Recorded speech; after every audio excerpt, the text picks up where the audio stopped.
Yanzu ma za mu fara yin aikin masoya suna ta mulaki jini zai kare wa 'yar gaska.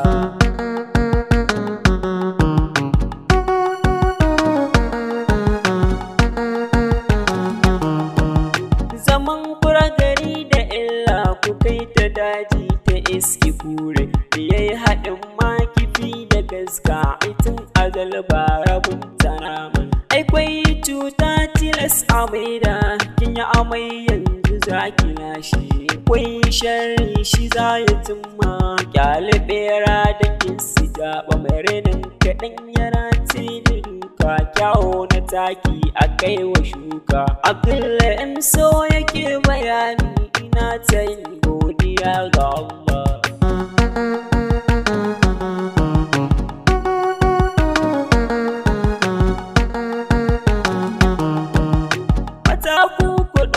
Girki akan kuma sai muta da yaƙi kin ga kura matsa ga zaki in ya taso ki zai canye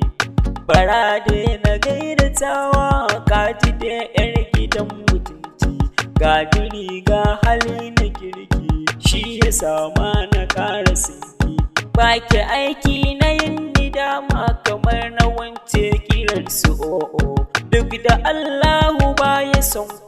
don kukin mu baya damu.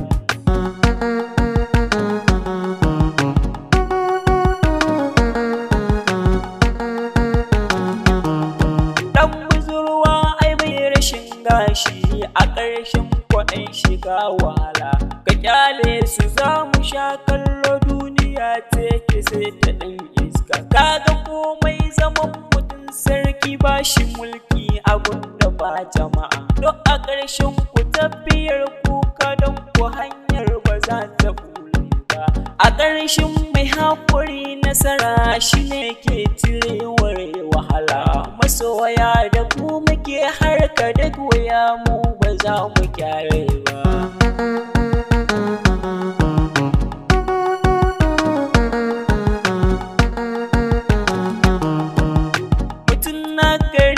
Kowa ne ai halin kwarai ne ake gado har a yau kuriya da tunkawo dan maciji yana da kyawo don bakin hali na sa'aki shi hakuri kai abokinawa duk da demu gurin mu ba naira muna sa dubu su yau shoki waka baiwa mun gode mai duka tun da shi ne ya bamu mai maka.